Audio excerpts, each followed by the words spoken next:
Hello everybody, welcome to No XP Necessary. I'm your host Ray, aka Believe in Fate, and today we're going to be talking about Marvel's Spider-Man by Insomniac Games. But before we get into that, I do want to get a couple things out of the way. I am only 18 hours into this game, roughly, and I've only finished the first act. So this is more so a first impressions video rather than a actual review. But that being said, we're going to catch up on what's going on, so roll intro!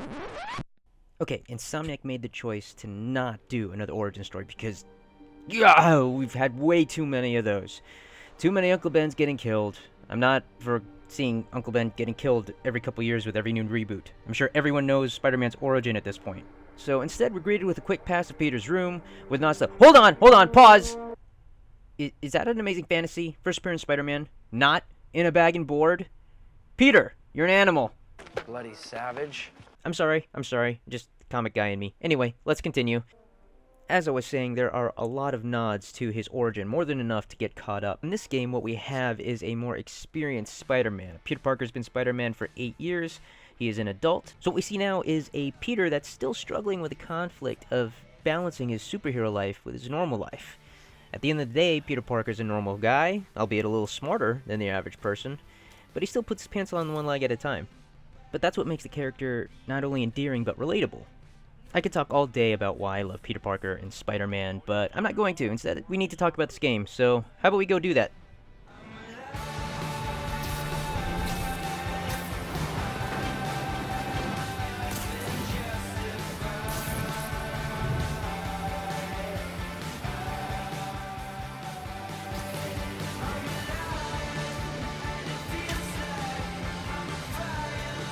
And that, ladies and gentlemen, is how you start a Spider-Man game. Alright, Spider-Man is an open-world game, and like any open-world game, it brings with it your typical open-world cliches. You scramble comms towers to reveal sections of the map, this reveals more points of interest and collectibles, go collect stuff, profit. Points of interest and collectibles include backpacks, taking pictures of landmarks, and enemy bases that need clearing. This might all seem very copy-paste, but Spider-Man does this in a way that is refreshing, at least to me. The map markers don't just appear for no reason or are explained by some throwaway dialogue you probably won't even listen to. They are all part of a main story objective. You can't miss them, and their importance is explained not only through exposition, but also in how you gain new abilities. Completing these side quests earns you tokens. Those tokens are then used to unlock suits, powers, suit mods, and gadgets. And don't worry, levels and skills are still a thing. Leveling up earns you skill points to unlock more skills that make combat easier, but more on combat later. To me, this token system is a welcome change compared to most other games that throw in pointless collectibles or side quests that serve no purpose other than a small XP bonus or maybe an item that is usually no better than the ones you already have access to. And sometimes collectibles are shoehorned in just to add a trophy. As a trophy hunter myself, there is nothing more annoying than, "Congrats! You found the 300th gold coin! Awesome! What do I get? You get 50 XP and a bronze trophy." That's it? Yep. So, I traveled to all these far-off and convoluted sections of the map that I would not have traveled otherwise for 50 XP? Look, I didn't twist your arm to get here. You want the trophy or not? Yeah, give it here. Look, I get you honest trophy hunters to work for it, but take a note from this game and make it fun. Because here is where another high point of Spider-Man comes in.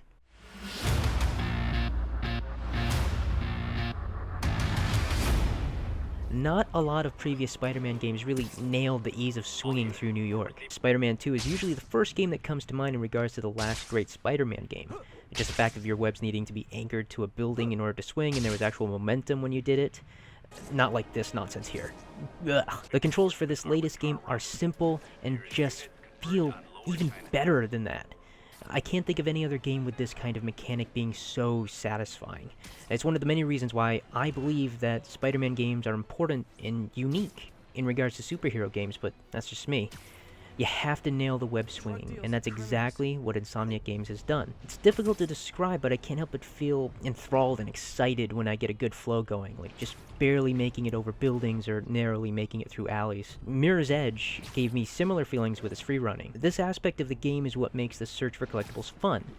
I can't tell you how many times I've passed a waypoint on the map simply because I'm having too much fun just swinging around New York. Even though the fast travel becomes available later in the game, I find myself not even wanting to use it. One of the other aspects that makes this part of the game so good is the audio cues. It's kind of hard to describe, but this becomes really obvious when I turn the speech and sound effects off in the settings. Here, give a listen.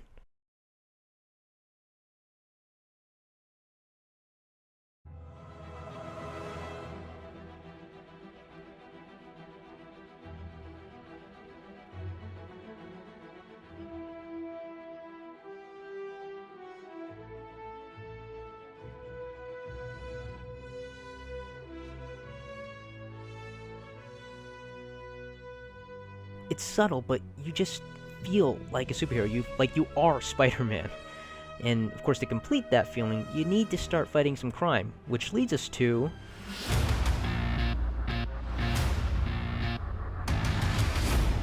If you haven't already noticed, they definitely lifted a lot of this game from the Arkham blueprint. Now, that's definitely not a bad thing. Arkham pretty much set the standard for combat in video games these days. You can't help but feel like a badass taking on multiple goons and coming out on top without even taking a hit. I feel like there's a dirty joke in there somewhere. Anyway, if you've played any of the Arkham games, you'll know what I mean. You're able to switch between enemies on the fly, you can rack up some sweet combos if done well. Combat in conjunction with the different types of suit powers, mods, gadgets, and skills means you can create the type of Spider-Man you want to be. Now this would be a good time to also note that even though specific suits unlock certain powers, those powers can then be mixed and matched with other suits. So, do you want that Spider-Bro robot from the Homecoming suit on your Scarlet Spider? There you go! Or maybe the Iron Spider Arms on your 2099 suit. Bam! It's all yours. You have a lot of combinations to choose from. Enemies come in your usual flavors. You got your normal thugs, gun-wielding ones, brutes, melee weapons, and shields. Each one takes a specific method to take down, but the skills you unlock on the way definitely help keep them from being too tough. Like, brutes need to be webbed up, guys with shields need to be attacked from behind, and guys with melee weapons can block your normal attacks, but a good punch sending them into the air makes quick work of them. Enemies with guns kick off your spider sense before they shoot, giving you time to dodge their attack. There's an element of stealth in the game as well. You can approach some missions without so much as having to get into a fight, and it definitely pays to assess your approach sometimes.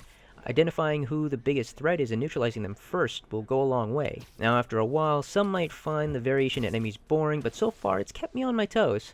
We'll see if I feel the same when I get to actually beating the game though. Now the random events, while repetitive, are fun and can sometimes be a challenge. Whether it's a drug bust, mugging, car chase, it works perfectly in helping to place you in Spider-Man's shoes. One last thing to mention is they made a great choice in regards to how your focus meter works. You see, as you rack up combos and successful hits, your focus meter goes up. You can use the focus meter to launch finishing moves that eliminate enemies quickly, but you'll need to keep an eye on your health bar. The reason being is your health does not replenish over time. One too many hits and you can't just retreat a short distance and wait for your health to come back. Pressing down on the D-pad uses focus to heal you, so no focus, no health. This leads to being more aware of your condition while also your ability to handle a crowd and zeroing in on making those hits count. It's a great change now, while minor, makes for some tense moments in combat. And now for something completely different, I wanted to take a moment to apologize to all of my friends on Facebook and Instagram. I've been doing nothing but spamming screenshots from the game the last couple of days. See, the game comes with a photo mode and oh my god, I think I'm obsessed. It has frames, stickers, filters, and a selfie mode. It even has a frame to make it look like a comic cover. How cool is that? So here's a couple of favorites that I took.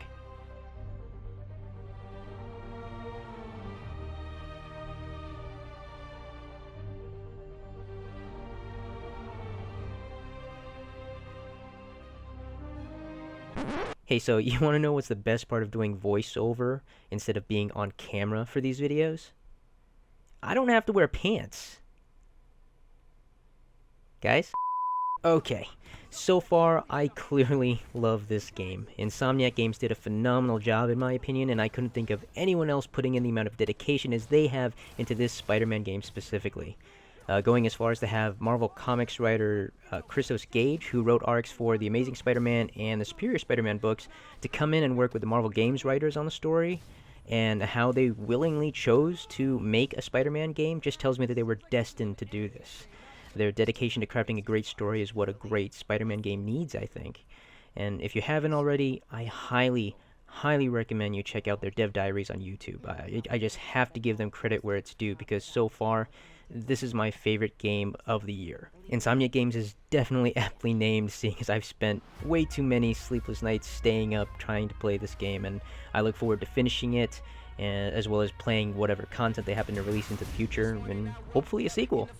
But that is it. I hope if you were on the fence of buying this game, that something you saw or heard helps sways you to jump off that fence and go get it.